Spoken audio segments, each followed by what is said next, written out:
Kim Possible and Ron Stoppel. And that's Christy Carlson Romano and Friedle.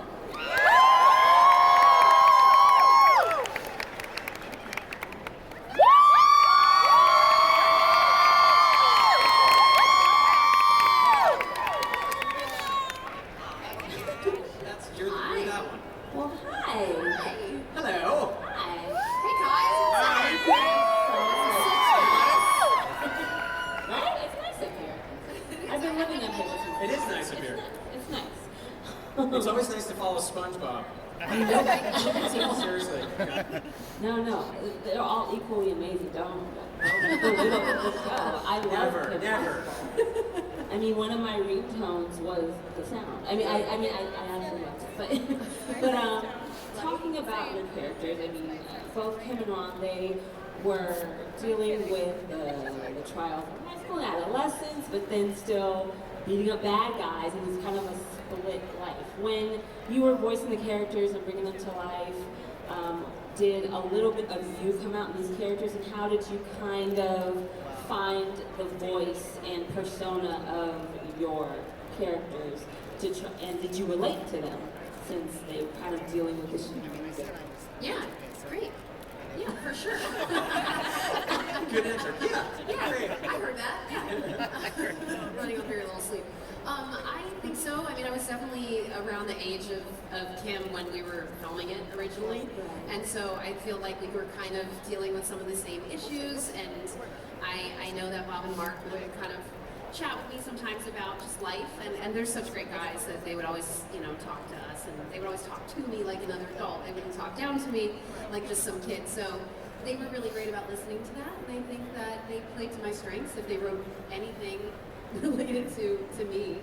So yeah, I think Kim definitely has a lot in common. Yeah, Ron was like kind of the dork in high school, and so was I, so that worked out very well. And I think it gave everybody hope when he finally got the girl. So that was awesome. It made me realize there was no such thing as levels. Like, she's not on your level. Like, no. Put your mind to it, you can accomplish anything. So that was a good thing. I liked when they finally got together. Yeah. Well, one of the things that I suppose I didn't appreciate while I was watching the show when it originally aired was that the show was very aware of itself. It was aware that it was a parody of like the James Bond films and the spy, and I think that's kind of missed on maybe kids. When you were doing the show, did you kind of realize that, and how did you kind of make that into the storylines and kind of voice your characters and knowing that, we're kind of laughing at ourselves, but we still want it to be a fun kids show too. It's kind of both for kids and maybe adults watching. I think Will definitely had the opportunity to do fun stuff like that. With the Fearless Ferret episode, which is one of your favorite episodes. Yeah. With Adam West, with the great Adam West. Yeah, it was awesome. So, we got to do a lot of that stuff. It's also, I think, no matter what show you're on, if the writing is there, then it's a show that if you watch it as a kid, you get one thing. If you watch it as a teenager, you get something else. If you watch it as an adult, you get something else. Right. I think Kim Possible was a lot like that. I think Boy Meets World was a lot like that. It did. And even Stevens, I think, was a lot like that too. Name dropping left and right. It's true. But no matter when you watch it, you kind of get something that you missed. I've talked to a lot of adults that watched like Kim Possible and Boy Meets World that said it's a lot racier than I remember because it just kind of went over my head as a kid.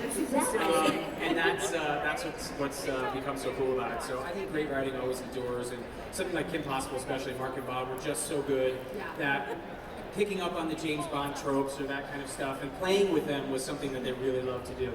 Sure. One of the kind of taglines that I think is in the show, and it relates to Kim, is that nothing is impossible for a possible, right? And it made me think about, at the time, the shows on, there weren't many that had a kind of prominent female strong lead, in particular on Disney Channel, and even at the time or now, how do you think that Kim was probably like a role model for young women? Do you think that she was kind of that person? Because, like I said, I didn't realize it at the time. I feel like watching it back now, I see a lot of things that I didn't while I was airing, but I think Kim was a great figure for young girls watching. Do you feel the same way? Do you think that she would have been a role model? Because I think so. No, I 100% agree, and I think it's interesting that you say, like, watching it back now, you're saying, oh, I'm picking up on so many things that I didn't either as a kid, and she was influential in a very quiet way, insofar that we didn't, like, beat everyone over the head with the fact that she was this, like, this female, you know, like, that wasn't me. Right. That Pretty wasn't apparent with what she was wearing. Dressed her so nicely, remember that? well, the crop top, yeah. The crop top, yeah. The crop top. Fighting crime in the crop top, yeah. That's true. Yeah, and the cheerleading outfit probably wasn't the most forward-thinking. I guess when you look back, Wait a minute, but maybe she wasn't. No. But it's also it's high school, so it makes sense that you kind of. She's your basic average girl. Yeah. But also too, but like I said, like they didn't hit us over the head with gender so much so that they kind of did the gender swapping of, you know, having I guess, for lack of a better term, although I don't see it this way, the sidekick being wrong. He was a sidekick, though. Well, I He don't was see it that way. You might He not was see. right You might there. not see sidekick, but Come he on. was a sidekick. But, you know, having that sort of gender swap there, and we actually did a funny episode where we even swapped bodies as well. Yeah. And so we gender swapped on top of gender swap. Yeah. But again, like we played with that. We played with the power dynamics and all of that and interpersonal stuff like that. It was a lot of fun. Speaking of saying Ron's the sidekick, do you think they're even? How do you see Kim and Ron's relationship? Because I've read different articles and things, and people try to group Kim and Ron in like a different fictional dynamic. Like I read one that was really interesting. It said that it's almost a Batman and Joker, and only because Ron, who is a kind of comedic relief and kind of does slapstick, he kind of brings a very subtle chaos, and it kind of goes into Kim's almost organized kind of way. I thought you were going to say Batman and Robin. Batman I and know. Joker. No, I think that's interesting. no, you're Batman. So, He was yeah, Batman. right. But I would have said Ron would have been Robin. And so I thought that was interesting. But how do you guys? I think Joker has a more maniacal, also Right. analytical type of mind. It's definitely He an was smarter than extreme Ron, that's what I'm interpretation, but I saying. thought it was interesting trying to compare your relationships with other duos. Sure. So I just wondered how you guys saw There's a lot of Kim and really Ron's great. relationship. There's like a lot of great fan fiction out there as well, right? Like For the alternative Shigo Kim Possible love thing. going Oh on. yeah, there's some. I'm curious as to the websites you're going to, but Yeah. yes, there are definitely some They're sent to me. some Okay? fanfic stuff. Oh yeah, there's. I was typing in something else and it just popped up. No, but I mean, people always take it and run with it. But no, I think their dynamic was really interesting because they were always there supporting each other, and you know, the fact that she was a woman or a girl and he was a man or a boy, it just didn't matter. They had each other's back no matter what. So I think that was more important than anything else. But I can see how, especially for young girls watching the show, to be able to turn on and see a show where it is a young woman who is taking control of everything around her, and then also going and fighting crime would be pretty empowering. So it'd be awesome. No, I agree. So I wanted to briefly bring up the live action movie that came out this year on Disney Channel. I know that for many people who voice characters or play parts, they're very attached to the roles, and seeing anyone else be that role, it's personal to them. Do you have that connection with the characters? Do you feel almost territorial in a sense? Because I know some actors, I've talked to some people, they're like, oh yeah, that's my character. Do you have that? Or are you like, no, go far and like other people do these characters and bring it back to life? Because I was excited that Kim Possible even was a movie, that they brought it back for a new generation. And so, but what do you think about that? I mean, yeah, I mean, I have a very, very, very, very small part. You do, in it, yeah, and like if a you blink, cameo you'll miss me in so it. much so that I don't think most people know I'm in it. So, but I have a small little thing, you know, I definitely think that the guys that directed it were big fans, and they were trying to bring the world to life. And in a lot of ways, I think they succeeded. Certainly with the production design, I think you could literally hold up a picture to our, you know, the sets and some of the costumes, and it's very much a very vivid, beautiful interpretation of, you know, it's a very different medium. Taking something from animation to live action, it may work, it may not. It may be for you, it may not. It's just, and it's also a very different time. You know, Sure. like when we came out it's just a different time. I mean, they changed the communicators, now it's a hologram, so they made a lot of different tweaks and updates. Right, that's really interesting. If the animated show was airing now in 2019, like what would you think the major themes and different things would be different from when it Oh, was you mean if they on? rebooted as an animated show? Yeah. What do you think would be the big differences in tone and theme and gadgets? Oh, it should be the same, no? Right? Don't you think? You think it would be I the think same? they have to hit on some new themes and some new tones going on. But I think overall, for the time, it was a very progressive show. No, definitely. So I think it would try to lead the way for that as well. And going back to the live action film, I'm glad they cast Sean to play Ron. I love Sean. I'm sure he was wonderful. I never saw it. Sorry, I left Kim Possible where I left Kim Possible, and I wanted it to kind of always be Kim Possible like that for me. So when I close my eyes and I hear Kim Possible, I hear her. So that's so I never saw. I'm sure they were wonderful. I'm sure the kids were absolutely wonderful, and they were the nicest kids in the world. But I never actually saw it. So, do you guys have a particular favorite episode? I actually like the one you were talking about where we get to kind of switch Bodies? bodies. I Yeah, thought that's a that fun was one. That was a fun That episode. usually is mine, but I do like A Stitch in Time because Dakota Fanning played little baby Yeah. KP, and we had some really fun Yeah. cameos. We always had the best cameos Yeah, we really did. on our show, and that's how I knew that Kim Possible was like a popular and successful show at that point. When like we had like Kelly Ripa and we had like Yeah. Ving Rhames and like just all these huge names were like just coming into the studio and laying down voices for us, and I was like, this Yeah, it was is great. really It cool. was totally cool. When Ron and Kim finally kiss, Oh I yeah, think you that love was, that. I love that one because it gives hope to everybody who, like, I sat at home at prom night because I tried to go bowling, but the guys I went with didn't have shoes, so we couldn't actually go. It was a whole story. But so, like, I was that guy who was sitting at home on prom night. So to see the guy get the girl that he's always loved, I'm always a big fan of that. So that was one of my favorite episodes ever. And you do that in real life. I did what in real life? Get the girl you always loved. Well, yeah, I did. Well, thank God she married me. I know. God for that. But yeah, that was many years later. She wouldn't have married me in high school. What's up, Sue? We love you. Yeah, we love you, Sue. But yeah. So, the Disney streaming service, Disney Plus, is Yeah. coming out, and the entire series of Kim Possible is going to be on there. So, a whole new generation is going to see the show. What are your thoughts on that and kind of that adding to already the legacy of an amazing animated series? That new people are going to see it and experience it. I feel like psyched. they have. I mean, I feel like people have, all the people that are here representing in our fandom that's grown and grown and grown. I think you guys have all been showing your younger cousins or like, hey, like, have you seen this yet? This is something that I liked.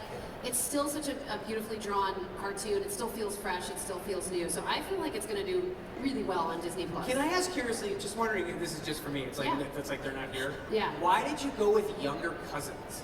Younger cousins. Well, like most people are like, and you're showing your kids, you went with younger cousins. It's such a specific thing. Like, you're showing your, I don't know. Again, we'll talk about it later. I was just curious. We'll talk offline. It's just it seems like just such a strangely But you know, I'm specific a mom. I thing to don't say. get much sleep. I don't even know where I am right now.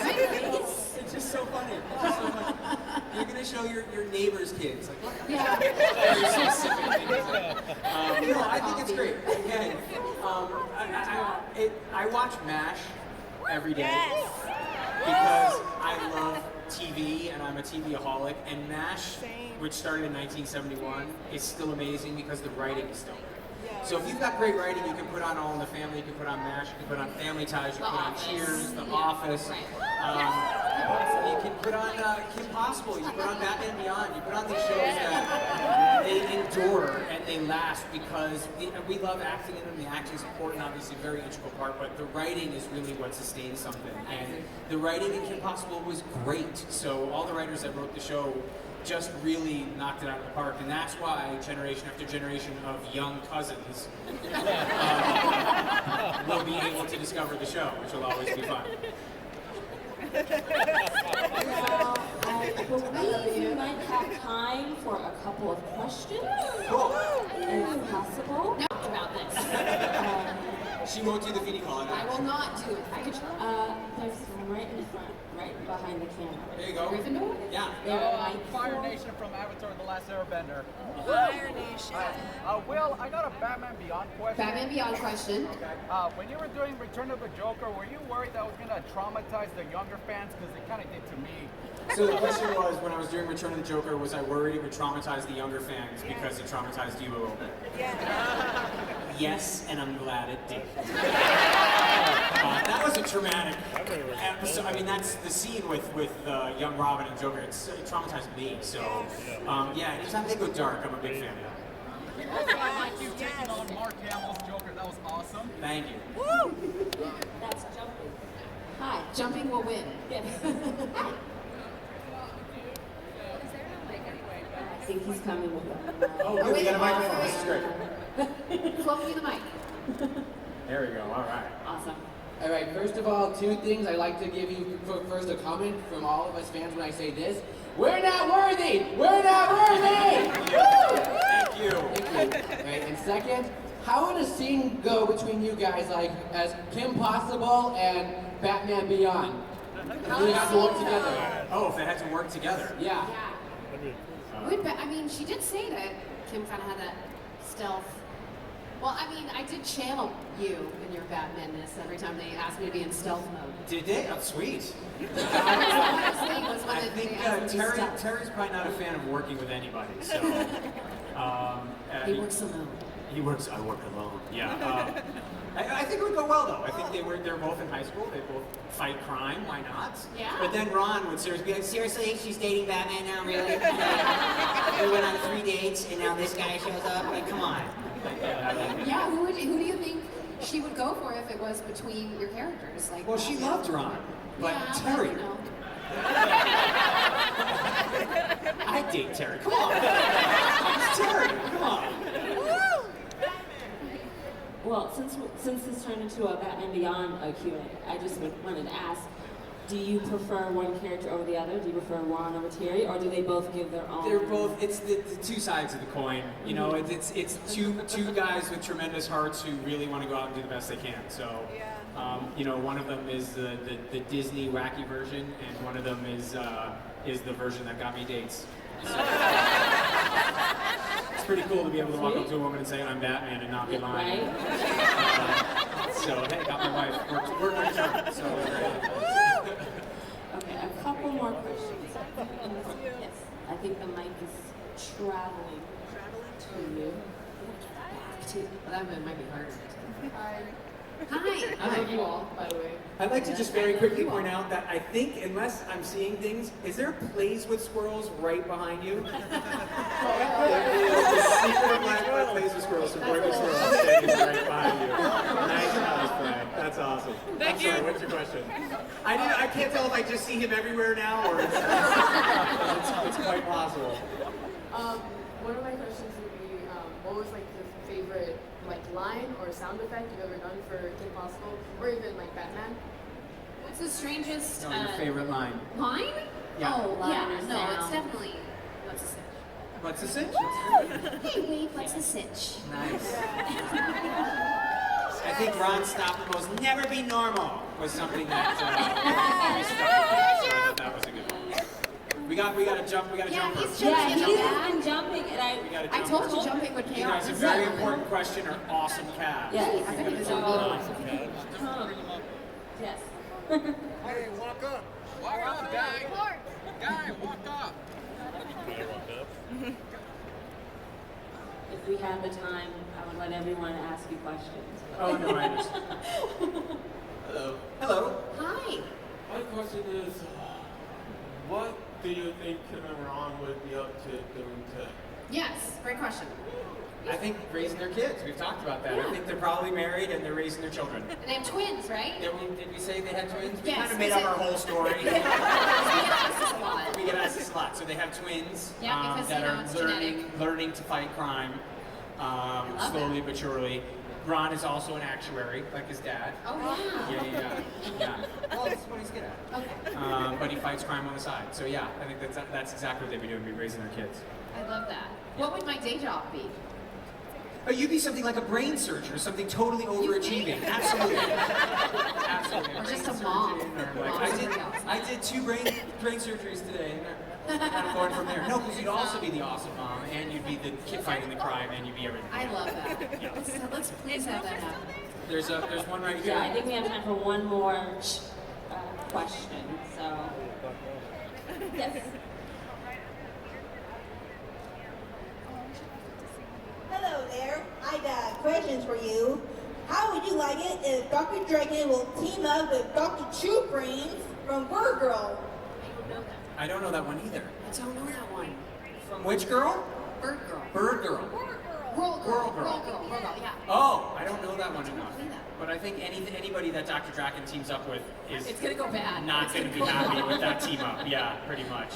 Last question. I mean, he's jumping all the way over here. We didn't really get over here. I know I see We her. see She's Kim Possible right there. She's gorgeous. All right, so first of all, I just want to say I'm a big fan of both Even Stevens and Boy Meets World, especially the Phoenix Call. Thank you. All right, my question is, which do you guys actually enjoy more, playing Ren Stevens and Eric, or Kim and Ron? Ooh, tough call. I think Kim. Yeah, you have more fun playing Kim? Yeah. I think Kim I mean, it's hard because my character, Ren, I've been very blessed with having some really great, strong, type A female empowerment characters I've played. But I don't know, Kim just had more fun. So there's that. Yeah. It's a tough call. They're both such wacky, fun-loving, awesome kind of guys. I didn't have to stay in shape when I was playing Ron, because you just have to use the mic, so that's a lot better. But as for fun, it's like, which roller coaster is more fun? I mean, they're both great. You know, I had a blast. I don't do that. The Feeny Call, I passed the Feeny Call on to the girls on Girl Meets World, so you have to ask them. It's officially theirs now. Yeah, officially theirs. Going aw. I know. It's true though. Well, I think we are out of time, but I just want to say that the show is amazing. It still is amazing, and I'm so excited for more people to discover it. And I want to thank you too for coming and talking about the show, because Bear loves it. I love you guys. Thank you guys so much.